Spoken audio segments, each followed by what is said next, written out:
I'm Kerry from Living in Loveliness, and I'm joining you today to show you how to make this really useful scissor keeper and pin cushion from issue 7, Sew Ready to Sew, from our fabulously fast fat quarter fun sewing series. This is a really useful project if, like me, you're forever losing those little scissors that are really useful to have just at the side of either your hand sewing or sewing machine. They are attached by a ribbon. We've also got a little pocket in there to pop the scissors in to secure those, and on the back, providing you slide your pins in a downward motion, you can pop a few pins in there as well. I've chosen for this project to work with crushed walnut shells, which you'll see me demonstrate in the pattern direction, but today for our tutorial I am using sand and crushed shells in there. The reason that I've chosen to pop these products into the scissor keeper is that it keeps this weighted. So if you're working at the side of your sewing machine, or if you're sitting and hand sewing, this will secure this onto the side of the sofa or onto the side of the table, and should you drop these off the table, they are secured by this ribbon. Not only that, you've also got the weight and the materials in there to keep the pins nice and sharp as you're sliding your pins into the project. I must stress, if you have a nut allergy or anybody in the household does, please do not use crushed walnut shells. Please use a sand as an alternative, or you could use toy stuffing. Please know though, if you do decide to work with toy stuffing, it will not keep your pins sharp in there, but it's a great alternative to work with. So let's take the pins away and have a closer look at the project. So on one side, which is the side where you'd insert those pins, we've got that beautiful heart aperture, and we've also got that lovely running stitch detail on the outside of the heart as well. One, that secures the fabric into place, but two, it really adds that extra touch to this project. On the back, as we turn this over, it's got that nice diagonal pocket, and you've got that binding for that extra little pop of your fabric, and it means that you can use a small amount of fabric from each 4 fabrics in your collection to showcase in this project. So let's have a look at what we're going to need to create this project. There are a few items that you're going to need. First of all, please decide if you're going to work with crushed walnut shells or if you're going to work with sand. I've just topped up a jug here, and you can fill as you personally desire in there. You're going to use a glue pen. This is to pop a little bit of glue to secure that fabric for the aperture on the inside. You're going to need a small pair of scissors to secure onto the ribbon. You can remove those scissors should you ever want to, just simply by releasing that ribbon on there, and as we work through the tutorial I will show you how to attach those scissors. You're going to need a fabric pen, a lovely complementary thread. You'll need your stitch unpicker should we encounter any hiccups on our travels around the project. You'll need a nice sharp pair of scissors for cutting your fabrics from your templates, some pins. You'll need a ruler, unless you've got a mat like mine with a ruler guidance on there. I would recommend using quilting clips, and the reason for that is I've chosen to, with this series of projects, clip the templates to each piece of the fabric, just making it even easier when working around each of those little pieces of fabric to create that beautiful scissor keeper. As always, you can write the letters directly onto the fabric, because I do refer to them, as I do in every other project, by the letter.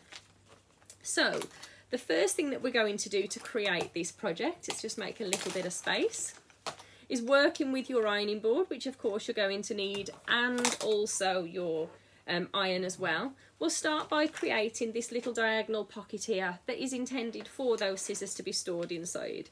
So to create that pocket, we're going to need the first 2 pieces, which is our D piece. So I've chosen this really lovely teal to make that binding really pop on the floral fabric I chose for the pocket of the scissor keeper just there. So once you've taken your templates off, you can just pop these to one side for now. And the first thing that we're going to do, working with that binding piece, that D piece, place this onto your ironing board on the with the wrong side of the fabric showing towards you. Fold that in half, aligning that long raw edge just here, and just give that a real quick press. That press will just create a centre fold onto your binding. With your C panel facing up towards you, we're simply going to place that binding. It is a little too long for that section, but it is intended so you centre the binding and it overhangs each side. So when you fold the binding onto the back, it's showcasing that fabric equally on the wrong side and the right side of your fabric.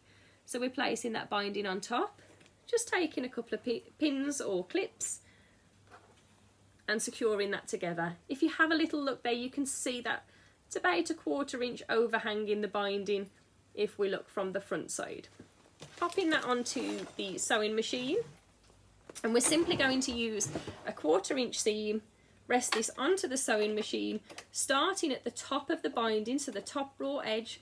We're simply going to use a straight stitch and sew the full length across that binding strip.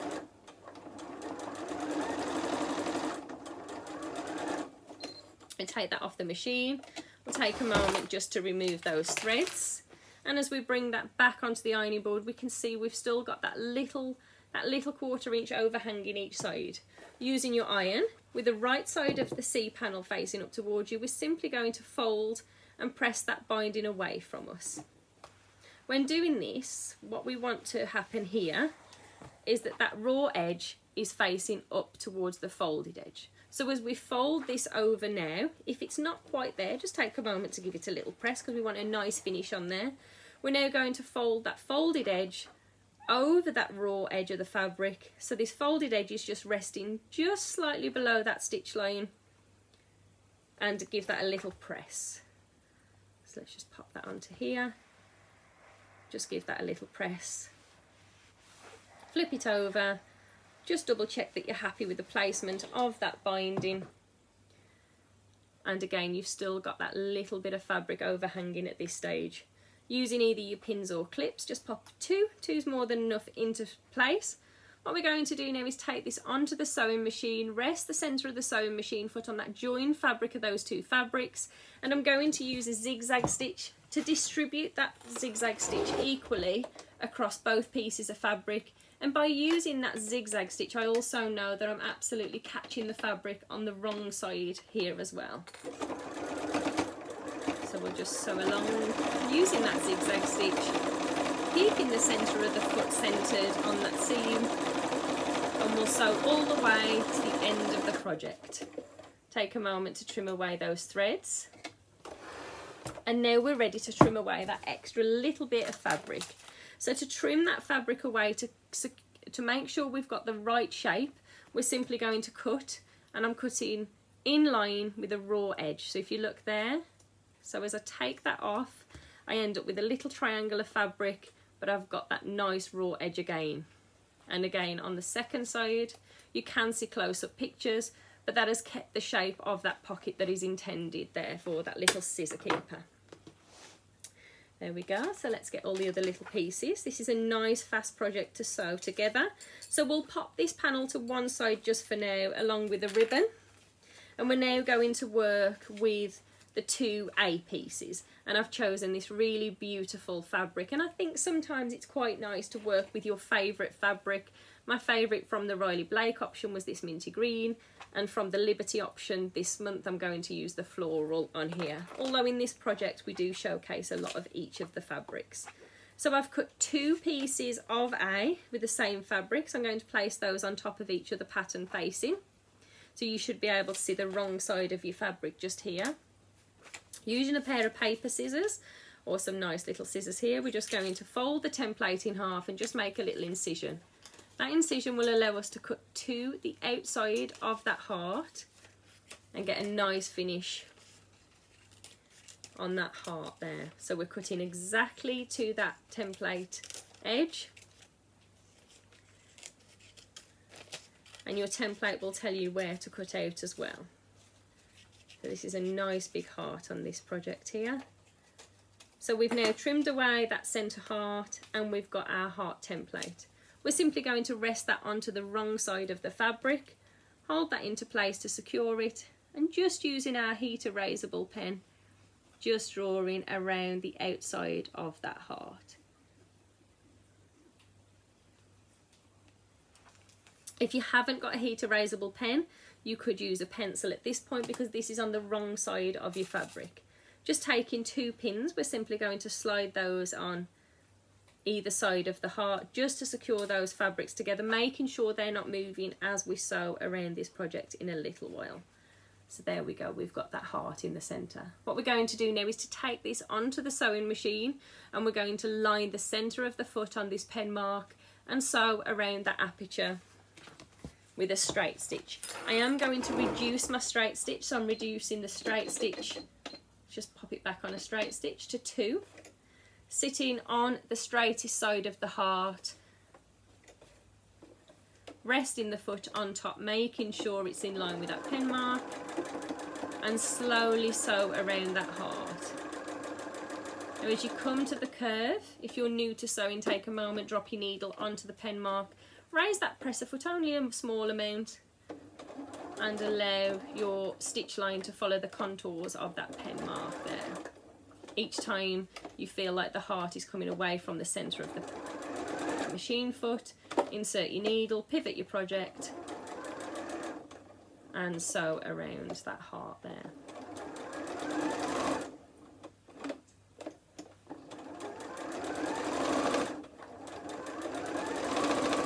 When we get back to the bottom of the heart, just insert the needle and sew back, so we're sewing over the top of that first stitch line.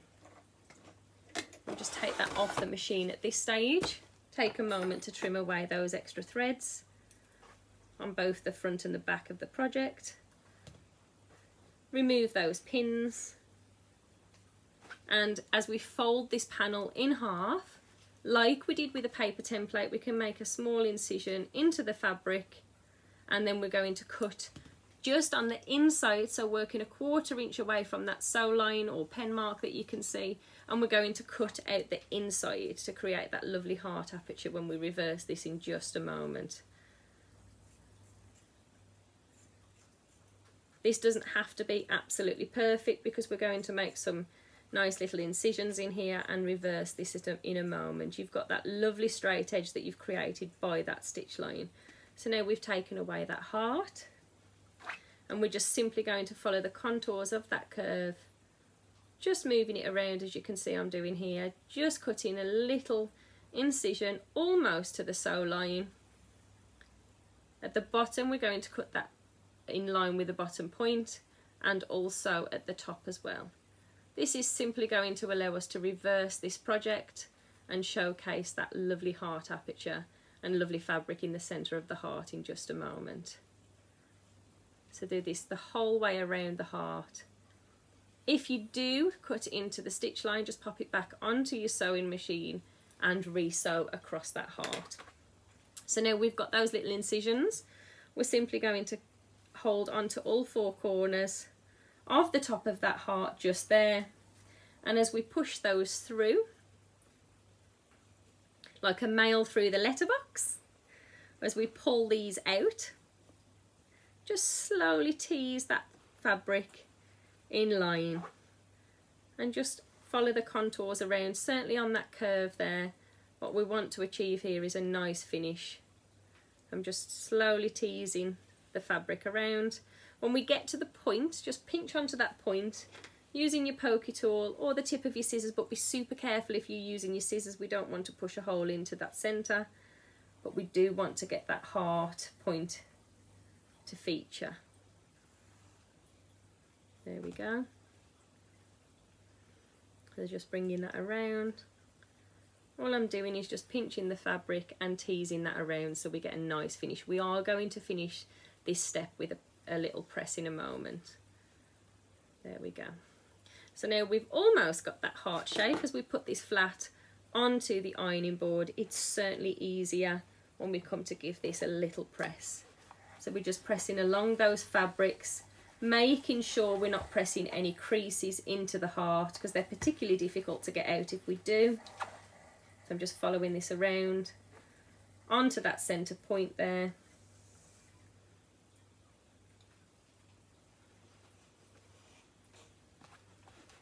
And again, just giving that a nice little press.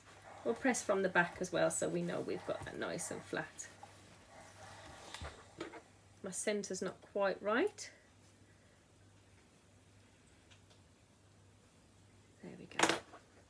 give that a little press, because we really want that heart shape to feature on our fabric.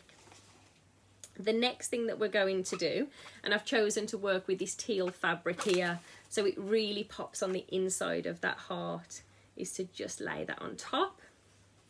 Using our glue pen here, I'm just simply going to showcase a little bit of glue, working on the back of our project.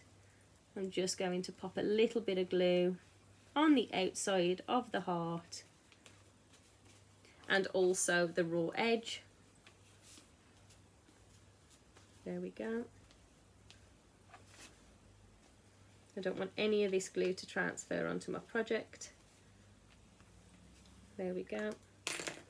And then all I'm going to do is place that glue side on top of that fabric just here. There we go. If you've got any stretching or movement in your fabric, I've got a little here. I'm just going to cut this slither off at the side. There we go. And a little, I'm going to take away all those fraying edges just here as well. If you've got any little bits, just take a moment to take those away. And the next thing that we're going to do is, using that little heart aperture, is to just sew 1/8 of an inch around the edge of that heart. I've got a little knot on the bottom of my thread. I've got my 3 strands popped through the needle here with a little tail overhanging, and I'm going to start in the centre of the heart. And I'm just using a running stitch, a really nice easy running stitch around the outside of the heart. This will secure your fabrics into place. I've chosen this lovely pink from that bold flower there to really make this project stand proud.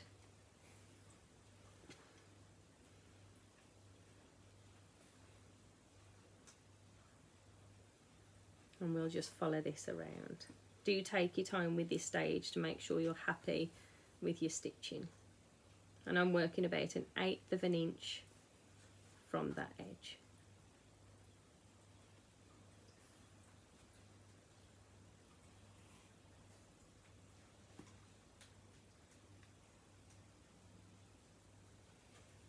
Try not to pull your thread too tight, as we don't want any puckers in the fabric. And just release the thread if you do find you've got any tightness on there.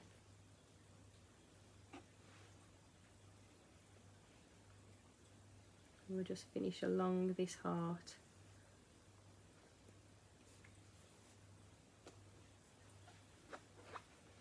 You could machine stitch this into place as well if you wanted to. But I really like the look of the embroidery thread for this particular project. And when you get to the end of that running stitch, just push the needle through onto the back, and just simply by catching the back of that fabric, we've created a little loop. Slide that needle through the loop and knot that off onto the back. Trim away that extra thread, and then you've got that little heart aperture on the front of your project, which will really stand proud in just a little while.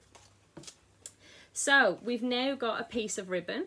My ribbon is 20 inches. I'm going to fold this in half, make sure those two tail edges there marry up. Make sure there's no twists and turns in the ribbon, which is very easy to happen at this stage. And I'll just hold that into place for one moment. I'm simply going to use, let's have a little look here. This is, so we'll pop this one with a heart to one side for now. Let me just confirm. So this is the inside of your scissor pocket, which is your E piece. We're going to pop this with a pattern facing up towards us. Please be mindful if you've got a pattern direction on there. Place your fabric on top, pattern facing. So again, be mindful of that pattern. I've chosen to work with the same fabric so the binding just breaks up that print. And from that bottom corner, so that bottom right corner, the one where there's no binding featured, I'm going to make a little pen mark 1/2 inch in from that raw edge. So my outer raw edge I'm marking 1/2 inch in.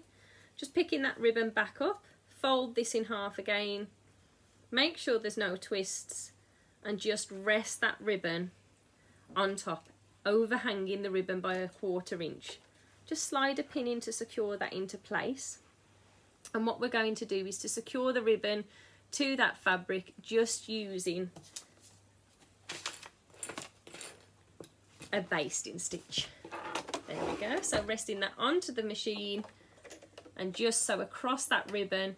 Make sure your needle's not going to come into contact with that needle, and I am reversing to make sure that that ribbon is really secure in place and isn't going to come away. With those fabrics now facing up towards us, making sure those bottom raw edges are all lining up. What we're going to do is that ribbon, fold it over towards that bottom raw edge because we don't want that to get sewn in between the fabrics. And we're now going to place that panel on top. So this time with the heart pattern facing down towards that panel, aligning all those raw edges. We're going to slide a few pins through. I'm sliding a pin back through that ribbon to prevent any movement on the ribbon, and I'm sliding pins all the way around, making sure that all those raw edges are marrying up this time. And again this side. Because I had a little movement in my fabric and I trimmed away that fabric that was overhanging, I'm going to repeat the same on that panel. So it's very minimal, but I want to make sure I've removed that extra fabric there, and that will prevent me missing when I'm using 1/4 inch. With that ribbon pointing out to the bottom of that heart here, I'm going to leave a turning gap, and I'm going to leave a 2.5 inch. Let's see if we can get. a 2.5 inch turning gap. The reason for that is I'm going to use a jug to pour in the sand of this project in just a moment. So you can see that the marks are either side of that ribbon, and there's a 2.5 inch gap. It's not too close to that ribbon because I want to sew across this ribbon one more time to absolutely secure that into place. So resting this back onto the sewing machine, making sure that ribbon's still in that turning gap, starting at my first pen mark, starting with a reverse stitch. I'm going to sew across the ribbon, get to the corner. When I reach the 1/4 inch away from the corner, insert that needle, raise the presser foot. My stitch is on 2, so it's nice and close, which is perfect if you're using sand. We don't want any of the sand to come out of the seams here. Sew into that next corner, 1/4 inch away, and pivoting that project again. Repeating on that top corner, 1/4 inch away, pivoting, and back to that final corner. We're going to sew to that second pen mark. When we reach that second pen mark, we're going to finish with a reverse stitch. And take this away from the sewing machine. So bringing this back onto the mat, taking away all those excess pins, and in the corner we're going to cut at an angle towards each of those corners. So I'm angling the scissors about 1/2 inch, cutting, and the reason for this is to get those nice points. We can now trim away the excess of that ribbon. I've still left a little bit, and just take a moment to remove all of those little bits. Now we've got the ribbon in that turning gap. We're going to poke our finger through the project to the furthest point, pinch onto the corner, pull that project through, and push all of those fabrics on the inside, just using your finger. Push those corners out to begin with, and just using either your sharp scissors or your pointy tool, just push into those corners. Be mindful not to push these scissors through. We don't want any of what we've chosen to work with today, which is the sand, falling through those gaps. There we go. So before we go ahead and insert the sand, what I'm going to do is thread a needle so we're ready to sew straight away. We want to make sure this stitching is really nice and close together as well, to make sure there is no sand falling through those gaps. If you're working with crushed walnut shells, then they're a little larger, they're much larger than the sand. So just having a pin ready to go. And what I would recommend as well, just use a scrap piece of paper, hold that gap open. I am going to use a jug. If you use one of your little templates, fold this around to create a little tube. As we drop this on the inside of our project, there we go. Haven't got any tape to hand, but I've got a little quilting clip, so I can pin that together there with a quilting clip. Got a little thread here, let's get rid of the thread. As I drop this on the inside of the project, secure that to the bottom, and as I start to pour the sand, that will nicely fill up the project. As I tease out that paper each time, it will start to fill, and you can fill this as much or as little as you want to. I like it quite full, so just keep doing this as many times as you need to until you're happy with the quantity of sand on the inside. And just by having this little bit of scrap paper there, little bit of scrap paper beneath there, any sand that falls out will fall onto the sand. Only going to half fill this because I can see we're almost full. And I'm just going to shake and distribute that last little bit out. I'm quite happy with the thickness that I've got in there now. This should finish about 1.5 inches. As I pinch this together nicely, you could pin this, but naturally as you pull those seams, that will tuck that raw edge, that quarter raw edge into your project, and you can simply hold on to that. There we go. Well, we didn't want the sand to fall out there, did we? Nor did we want to knot up the thread. There we go. We've got a tiny little knot, so I'll just retie that knot and take away that extra thread on the bottom there. It's only a tiny bit, so let's just pop a tiny little bit more back in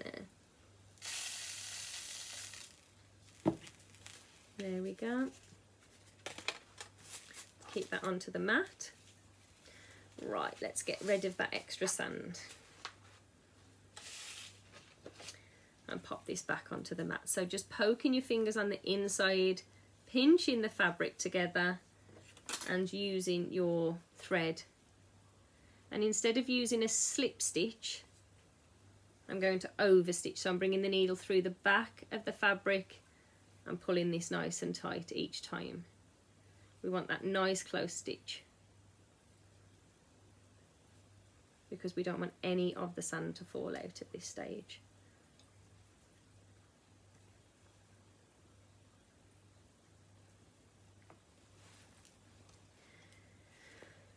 Excuse me. I'm going to do it towards me. I find it a little easier.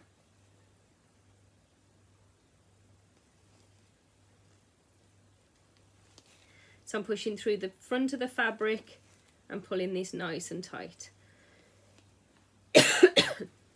Excuse me. So getting a nice finish there on that.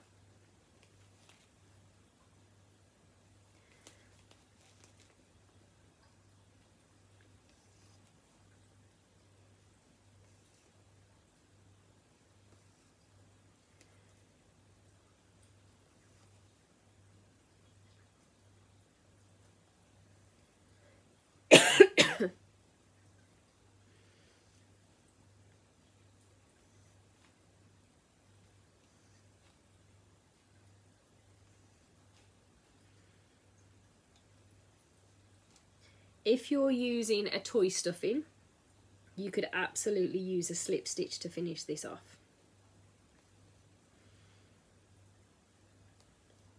But because of the thin grain of the sand, I want a nice, neat, close stitch there to finish this project.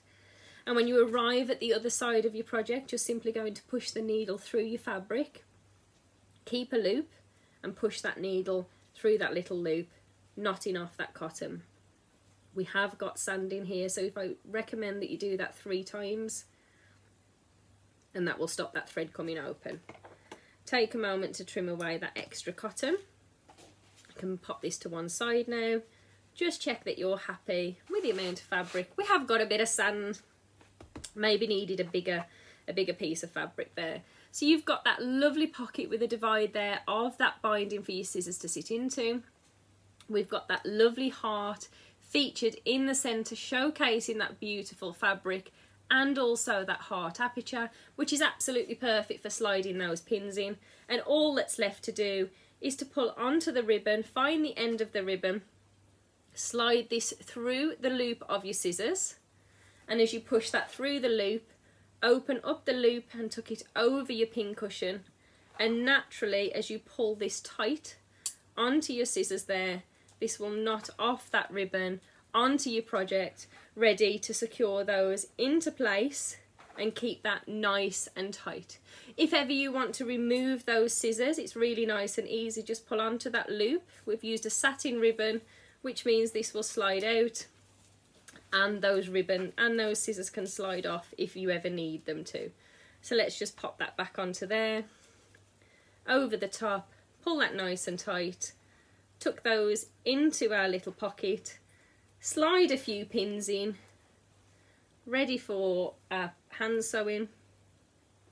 And you can pop your needle into there as well. Just make sure you're pushing those needles in a downward position, so if you pick this up, you're not coming into contact with those pins. I hope you've enjoyed today's tutorial. I look forward to seeing your scissor keeper in the VIP group, and I look forward to joining you very soon for another tutorial. Bye bye for now.